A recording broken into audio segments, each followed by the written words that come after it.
the meter and put a pump. So that is some of the communications skills that we developed towards implementation of the programs. And then supervision.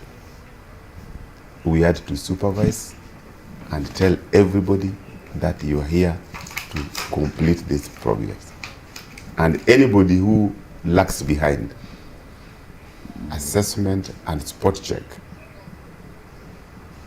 made us be aware whether we were terminating a project or telling the contractor to work extra hard so the project can be completed in time. So those are some of the areas where we had to finally harmonize.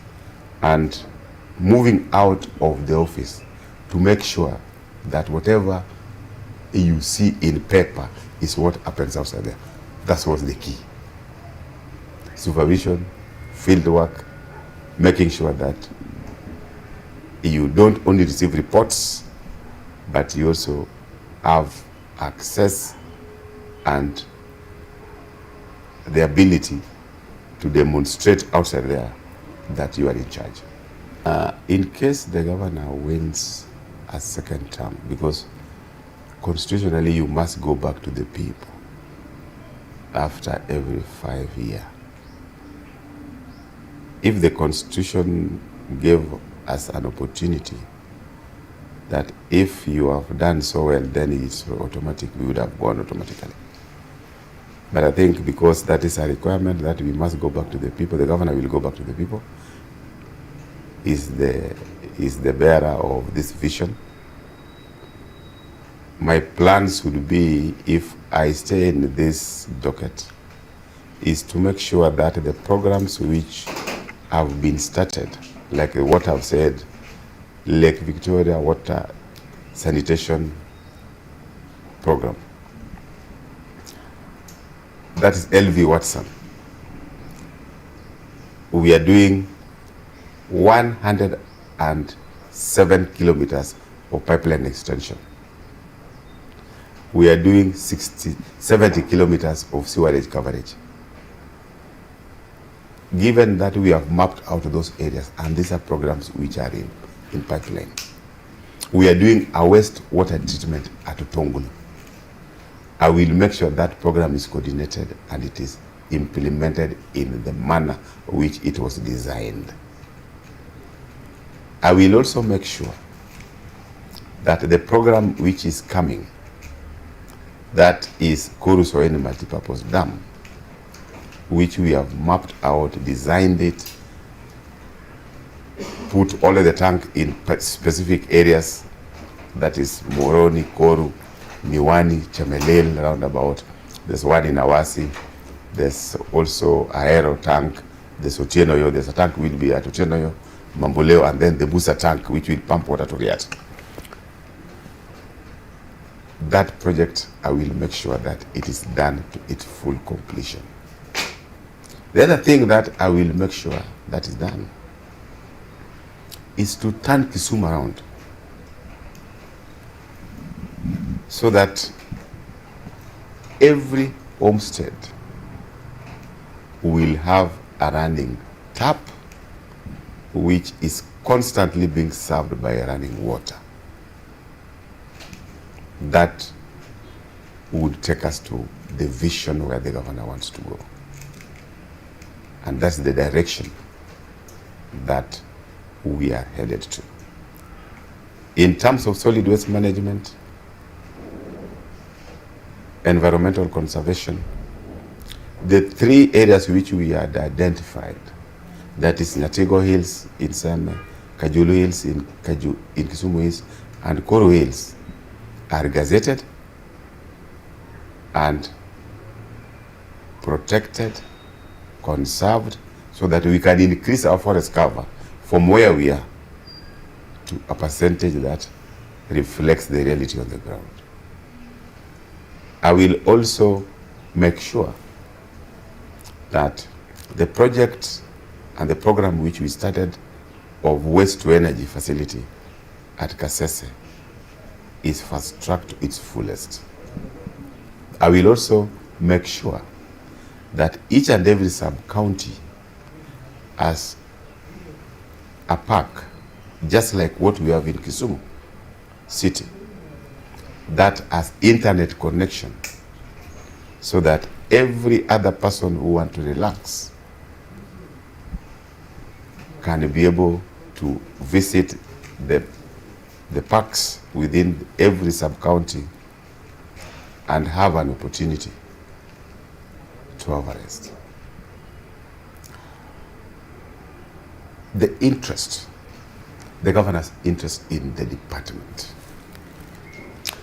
The governor's interest in the department is that people of Kisumu have accessibility to safe and clean water at their doorstep. That is his interest. And I'm very much well aware of that. Whether I'm asleep, when I wake up with it. That the governor's interest is everybody at the doorstep, there's water. So we are racing towards that. There are certain areas where we have achieved that, there are certain areas where we have not achieved that. But on the average, we are racing towards that vision. The other vision, so that calls for us to coordinate our programs in such a manner that that is finally achieved. If we moved from 2 kilometers to 200 meters, then we move it to 50 meters. Then at 0 meter, then water is at your doorstep, within your house. That's where we are heading to. And believe me, it is just a matter of resources. We have planned very well, and we are headed in the right direction. And CIDP 3, once it comes out, it will reflect exactly where we are headed. And that is the vision of the governor. In terms of environment, the governor's interest is to make sure people stay in a clean environment. In fact, it's very clear. People living in a clean and safe environment. Solid waste management, dealt with. Environmental conservation, dealt with. With the decommissioning of Kachok, with the facility at Kasese, the factory coming in to turn waste into energy is what the governor would want to see. As our work will be to increase the efficiency of collections and enhance the program of making sure that each and every sub-county, each and every ward has a transfer station where if you generate waste, it is collected and taken to the right place. We are coming up with a program where we will give bins for types of waste, so that as you generate waste, you already sort it out. If it is paper, there's a bin to put it. If it is metal, there's a bin to put it. If it is plastic, there's a bin to put it. That is now the interest, and that is where the governor wants us to be. And we are racing towards that. It requires resources, it requires a lot of planning, and it requires a lot of determination to go there. And that is where we are headed. I'm convinced that with the achievement we have made and with the planning we have put in place, we are going to make sure that come the next mandate, all this we are saying here, it just needs execution as funds become available, because that's the limiting factor. Okay. In terms of forest cover, in terms of tree cover, with the tree nursery sites we have, with the greening program we have put in place, where we are involving schools, primary schools, and we are rewarding the schools as they do this, and also making sure that we tell the children to adopt a tree. We are going to achieve tree cover, and we are going to achieve forest cover. And our collaboration with our partners and the stature of the governor of who he is being a respected person internationally, we have had a very, very good working relationship with our partners. Because they look at somebody in the driving seat, they see the right person. And we ride on that to engage our partners in a constructive manner so that we can benefit as a Kisumu County. One of the challenges we have generally is resources. That's the main one. The resources, the flow of funds from the National Treasury to the counties. I'm sure that is with each and any other county government. The flow of funds. And secondly is the issues to do with the public participation, because you'll find you do a public participation, then 2 or 3 people rush to court to stop the program because they cite lack of enough public participation. So the Constitution, the Transition Authority and the Constitution, they were not very clear on what would you consider be enough public participation. So enough public participation, do you have to bring everybody together, talk to them, all of them in one particular region? Who knows? But public participation means people came, they had a conversation, concerns were raised, they were addressed, mitigation measures were proposed, and that should be considered a public participation. So the idea of people now stopping programs when they rush to court, citing lack of enough public participation, is a challenge.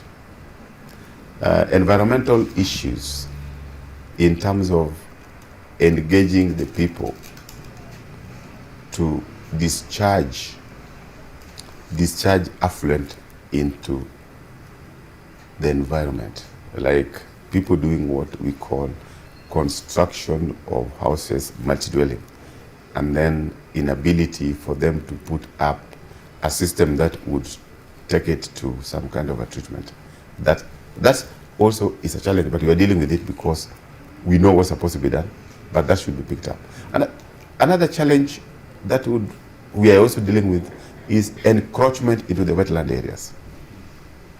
You have people encroaching in the wetland areas because they can demonstrate ownership of those particular sites of land.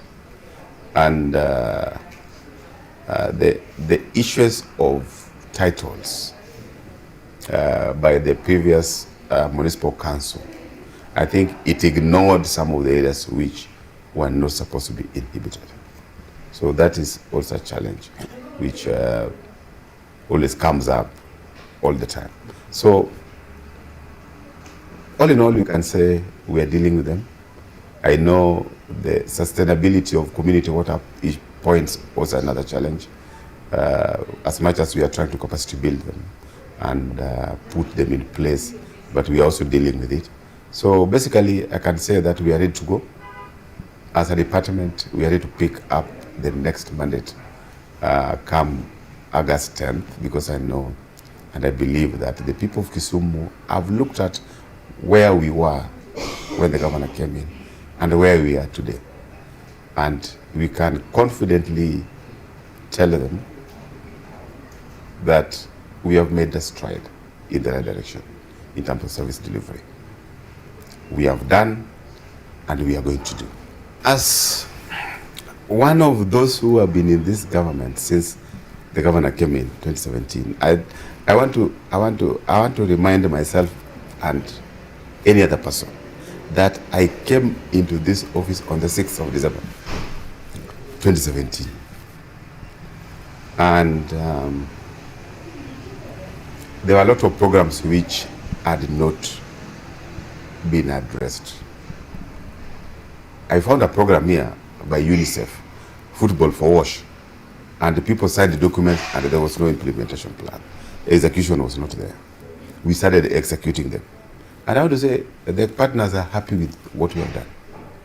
They have seen a government that is serious, and they have seen a government that is concerned with service delivery. And we have actually delivered. What we can now do is to show, to bring into focus what we have done for the people to see. And let nobody be blinded to only think that there's work which has happened within the city.